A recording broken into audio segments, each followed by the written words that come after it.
ito, expenses reveal tayo sa pagpunta namin sa Boracay. Bale, lima kaming lahat. Sinama namin yung isang hipag ko. So, ito, si Ira, nakasakay na kami ng plane. Actually, pangalawang beses na to ni Ira sumakay ng plane. Nung una kasi is 4 months pa siya. Kaya hindi pa niya alam yung pakiramdam ng sumakay ng plane. So ngayon, alam niya na. So ayan, nasa na kami. Nasa taas na kami niyan. Taas na masyado. Sa mga pupunta ng Boracay, kailangan nyo muna mag-book ng hotel kasi bago kayo makapunta sa Boracay, hanapin yung reservation slip nyo dun sa may yung sa mga vote sa area nila. So, hindi ka makakapunta sa pupuntahan mo kung wala kang reservation. So, ito, dumating na kami sa Caticlan. And yan, nag-book kami sa Aerosuite Hotel noon. And itong hotel na ito is meron siyang swimming pool at nasa station 3 siya. Ang flight namin is 10 o'clock. Then, dumating kami Caticlan is 11:15. So, yung travel after namin dun, pagdating namin sa Caticlan, DIY lang yung namin yung pagpunta namin ng Boracay. So,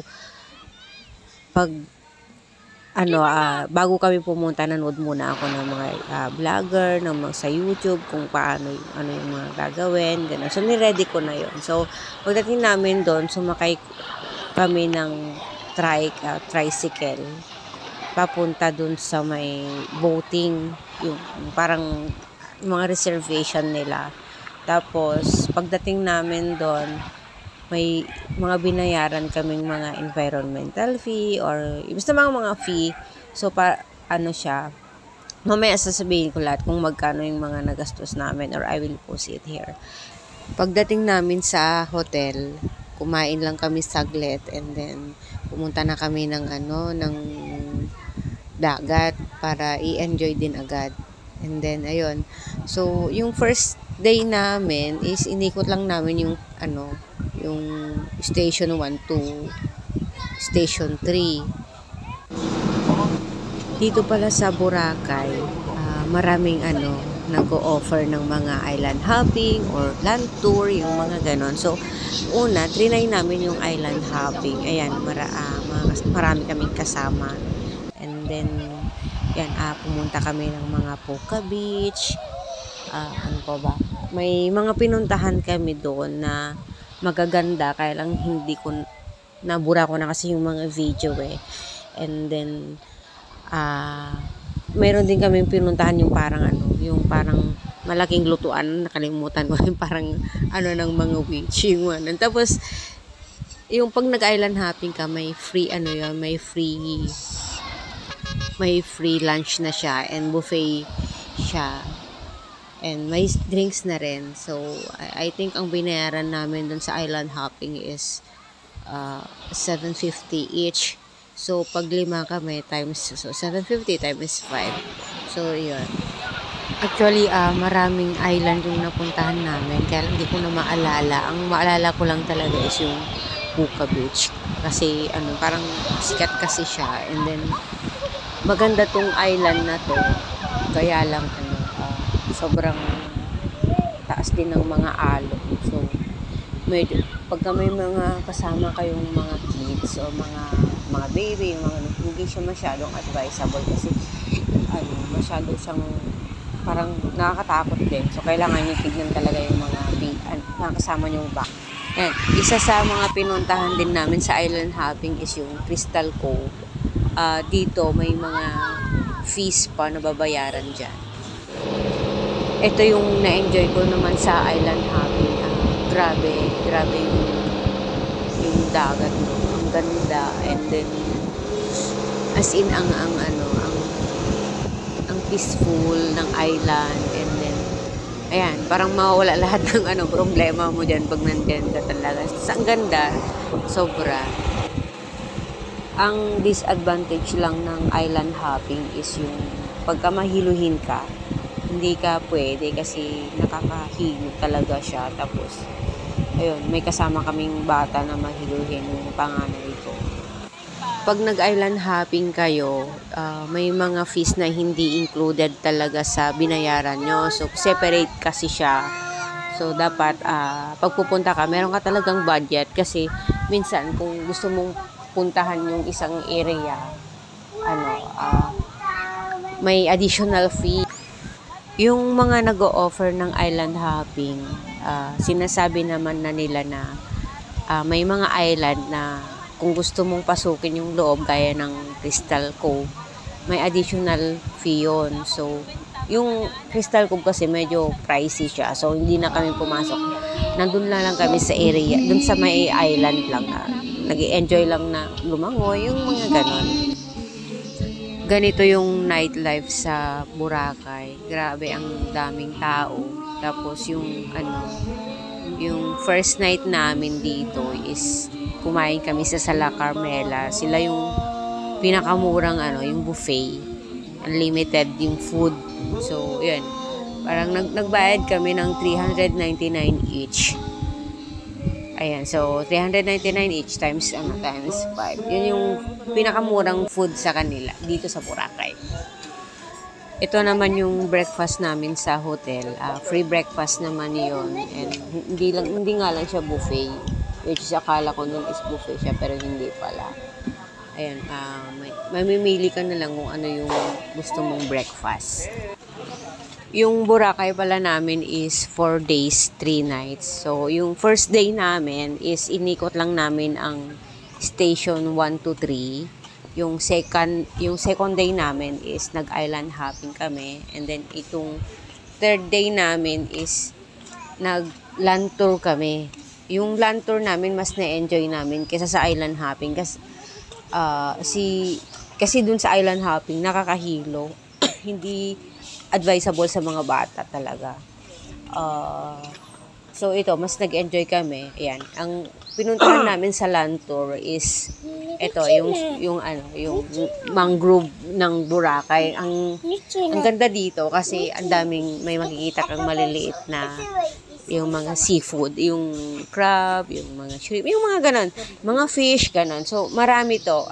Hindi lang kita sa video kasi syempre hindi ko naman nilapit na as in makikita talaga. Pero ang ganda dito. Ayan, nag-enjoy kami dito. And then, marami kaming pinuntahan na areas ng yung sa land tour namin. Ang ganda, lalo na yung Diniwid Beach. Tapos, mayroon pa kami mga ibang pinuntahan na island din. Pero land tour lang siya at mas maganda talaga. Makikita mo talaga yung ganda ng Boracay. Dito pala sa mangrove, may entrance fee to. I think di ko matandaan 30 or 60 ang isa eh. So ayun. So yung may mga island din na pag nagland tour kayo, may mga pupuntahan kayo na hindi kasama yung entrance fee. So ang babayaran nyo lang dun sa land tour is yung tour guide nyo and then yung sasakyan nyo na gagamitin nyo. Dito naman sa station 1 ito, yan, yung anak ko pagod ng nagland tour. Yan, lakad ng lakad. Ito na yung Diniwid Beach. Sobrang ganda dito. So sabi ko, pag pupunta man kami ulit ng Boracay, pupunta ako ulit dito kasi kung mahilig ka sa mga adventure, yung environment na yung parang yung parang unique, yung maraming mabato, tapos ayan. Maganda dito. Pang Instagramable din siya. Ayan. Pinuntahan din namin yung keyhole. Hindi ko lang na sama sa video kasi nabura ko na. Matagal na kasi itong travel namin ng Boracay. Last year pa ito. Ngayon lang time na i-post. dito, ang linaw ng tubig, nakikita mo yung crab, yung mga isda, yung mga ganun. So, napakaganda talaga dito. Tapos, yung sand niya, super pino, which is, hindi masakit sa paa. Kahit magpapaakalakad sa dagat, hindi siya masakit. Ha? So, ayan. O, diba? Ang ganda. Expense reveal na tayo. Bale, ang nagastos ko lahat is nasa 48 to 50,000. Lahat na yon. Lang pala yun, flight na, yung ticket namin, round trip na ticket, and then yung hotel, and then yung food. Yung mga additional charges, like, for example, may mga yung for example, yung park and fly namin. So, hindi yan kasama. Kasi yung park and fly namin, I think, yung 4 days namin is nasa 2 plus ata, or mga ganun. And, 2,000 plus. So, ayun. Pag isasama ko din yun sa gasto, so, abot kami ng 50 plus. Tapos, syempre, yung mga ibang food sa labas, yung mga binili namin na yung for example, may souvenir man o yung binili namin ng mga pagkain sa labas, yun. Ang baon naming pera as pagkain namin sa panggastos doon is nasa 25K. So, yun, parang doon sa 25K na yun, parang nagtipid pa kami doon sa Boracay kasi grabe pa lang ang mga pagkain doon, sobrang mahal. Yung 25K, kala ko malaki na yon. Yun pala. Hindi ko kukulangin yun pagka 5 kasi kami. So, yung 4 days and 3 nights namin doon, i-divide mo yon. Parang sabihin mo natin tagwa 5K. Kulang talaga siya. Kasi yung expense mo a day doon, hindi naman hindi mo matatansya kasi mahal ang pagkain. Tapos ang drinks doon mahal. Kahit pag Jollibee ka doon, sobrang mahal ang Jollibee doon. So, meron kaming isang kinainan doon na mura. Jasper ang pangalan ng restaurant.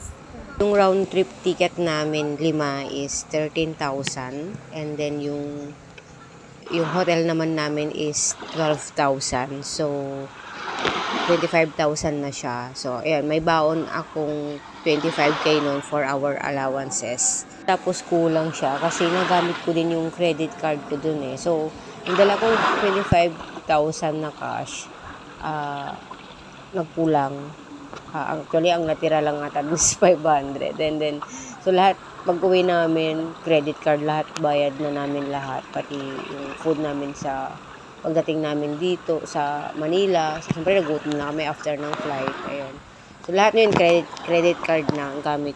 So, yan ang gastos namin, nasa 50K. Pag sinama ko yung credit card, nasa 55. Ayan, so, ayan. Maganda naman yung experience. Then, at least, nakapunta man lang ng Boracay. Thank you for watching.